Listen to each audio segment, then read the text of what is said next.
Hello, welcome to my channel. If you're new here, thank you for being here. I hope you'll subscribe and stay. So what I wanted to talk about today was my journaling and my art, and with all my Kim Krans decks. So I have the big versions, but I have the smaller ones too. And then how I use my journal. So we'll look through the decks to begin with. The first one I have is this one. This one doesn't come in a pocket size, but I like to use this deck for like an overall energy. The backs are beautiful, and it has keywords on it, and it has a chunky book.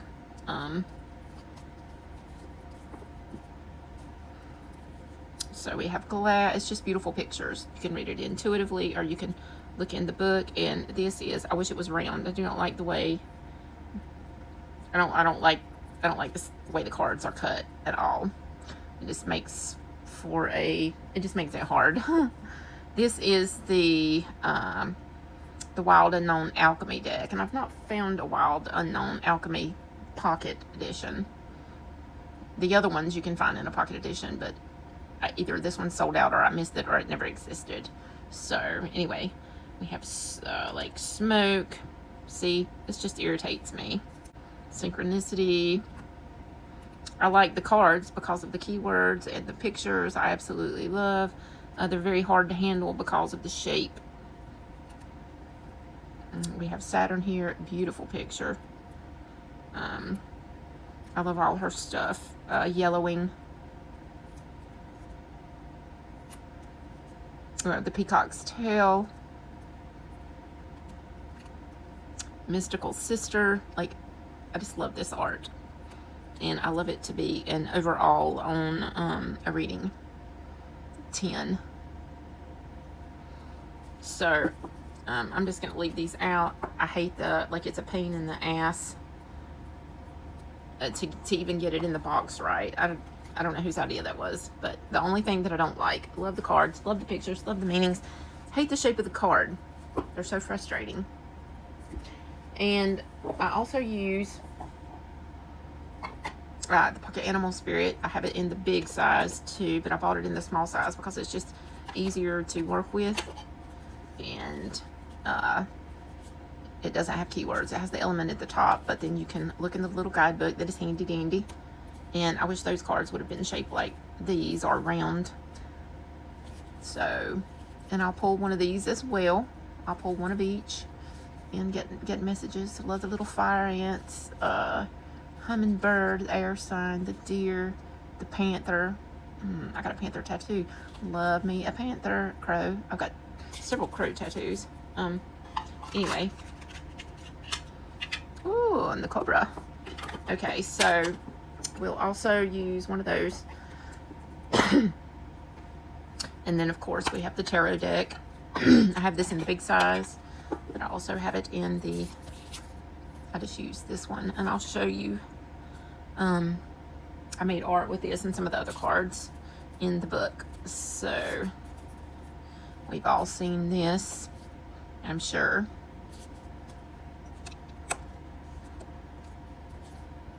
The Hermit, the Sun, the Lovers, Three of Wands, Judgment, the World is upside down, the Strength, Two of Swords. So anyway, everybody's familiar with these, or most people are.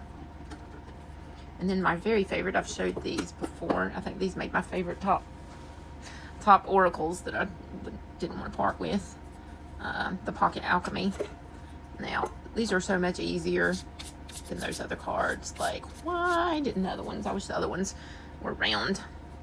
I love these two for an overall energy or a clarifier. Got the Orphan, the Forest. I don't know what this is. The Seed, the Animal, the Empty Room. I can't see, it's upside down. The Flame. Anyway, I even I edged these. I didn't edge the other ones, but anyway, they turned out pretty good. So now I'm kind of going to show you what I do. This is the art journal Let me zoom out. Zoom out. And for my friends who love a sale, this was $20, and I got it, I'm thinking it was anywhere between 8 and 12. I can't remember. But was it worth it? Yeah, because I've used it. I like to pull cards and then make art from the message that I get. This is kind of what it looks like. She did all this. Now I did this. This was my page of wands that I made.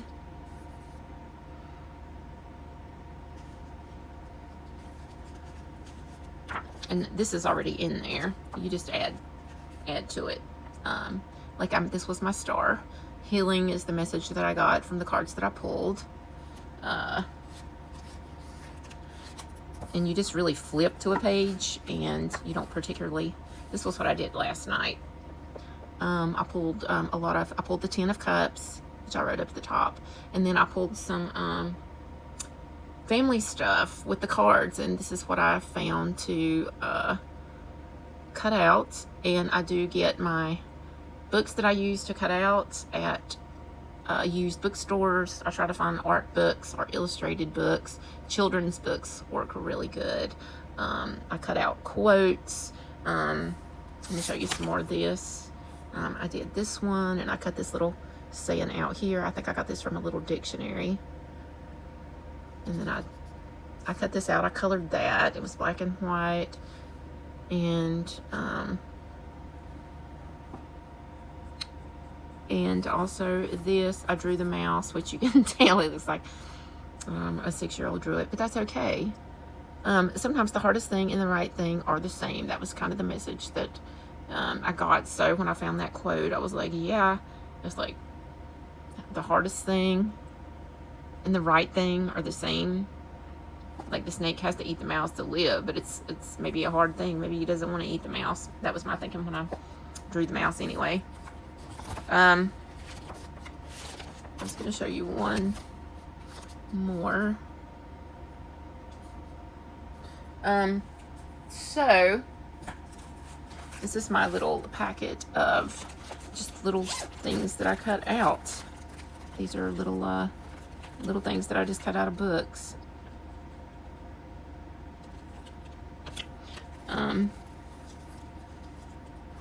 Our words are little pictures. Death is the beginning of life. Like I find little quotes. The Bible is really good if you've got an old Bible. I found an old Bible in I think in a hospice store. Hold fast to dreams, for when dreams go, life is a barren field frozen with snow. And I don't know, I just think these are pretty fun to do. Jesus said that did come from an illustrated Bible. I think it might have been a children's Bible. You can always find cool words to cut out. So anyway, this whole entire thing is just full of words. This is what I do. I'll sit and cut out a bunch. I think cutting is very meditative. So I will sit and just cut out a lot of pictures, and then I'll go through the pictures and find what I want to collage with. I'll just pull out a handful here. I have some words in here too. The headhunters. And then I have George Washington here. He came out of a history book. I'm not really sure who this is, but he looks very debonair. Let me do it like this so we can see it better. And this, I don't know what they came out of. I think it came out of a kid's book or a magazine. And this one. And oh, I really like this one. This is like a skeleton in a coffin. I don't know what I found that in. But I have a little bat here. I'm sure that came out of a kid's book. And this, a little house. We have a man here. I have a woman's head. I have a turkey. And this is just one bag. I probably have 5 gallon Ziploc bags. What in the world is this? Oh, this come out of a This came out of a book that I got at the thrift store for, I think it was for nursing.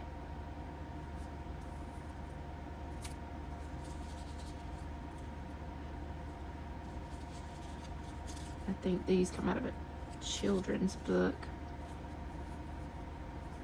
Anyway, I think this is really cool stuff. And I like to get big poster boards, like 11 by 15 poster board. It's a lot easier to glue them onto that than it is paper. It's like a flower, a barn. This came out of a kid's book. And then I also have some, I'll find black and white books. And there's a sloth. I told you I love sloths. So we have a sloth. We have a snake. I need to do something with this snake. I need to cut around it more. Oh, there's the tail. See, the tail could just be coming off the side of a page. You have a giraffe, a deer. You have a little girl. Is she holding a little seed? Like, this looks like a little page of earth under a tree.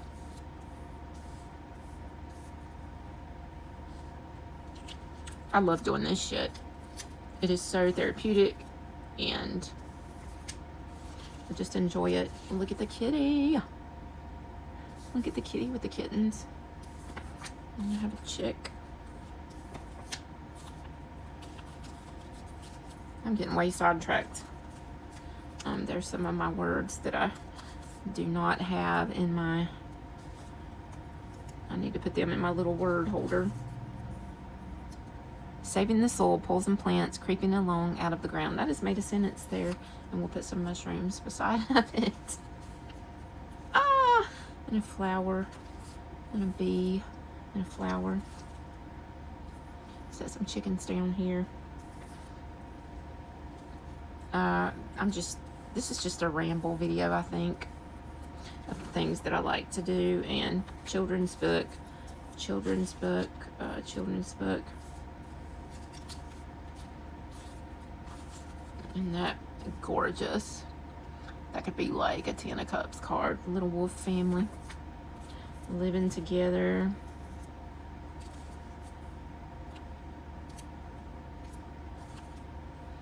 I got a lizard. I don't know why I'm showing you everything that I've hiding from enemies.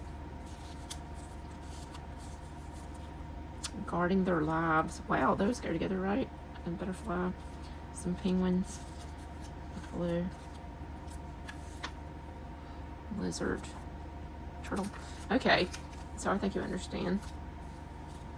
So just get that, some Mod Podge glue, a paintbrush, and a cup of water, and that's all you need. But I like to do a reading first, and get that. I just fell out of my bag. That could be a little page of ones, a little rough and tough. He's all bandaged up. Okay, so let's see. So if we were gonna do the animal, our spirit animal, let's see what we have. We have the snake. Oh my God! And I have a snake, y'all. I have a ball python named Kaya. She's pretty big now. So yeah, very cool. Let's see what it says about the snake. And this is what we have. So, guardian of unawakened magic and creative potential. The snake is the symbol of our highest potential. It is said that Shakti, our creative life force, lies dormant at the base of our spine in the form of a coiled snake. Regardless of whether this image rings true for you, it is well worth considering the amount of unawakened or untapped potential within. What would life look like if you woke it up? How can you stir it from slumber? An experienced yoga or meditation teacher can lead the way. Hey y'all, I am a registered yoga instructor, and a registered meditation coach. So Make haste. The snake card appears when there is no time to waste. So when in balance, this is prosperous, creative, and charismatic. To bring into balance, Kundalini yoga and meditation. I love meditation and Kundalini yoga, which it's hard for me to do Kundalini yoga now. I mostly do yin yoga because of some health issues that I had, but I'm working back to it. I'm working back to it. So let's wake up our Shakti. That is the message from the animal spirit. All right. Peace out, guys. Like, subscribe, comments. Peace out. Love you guys.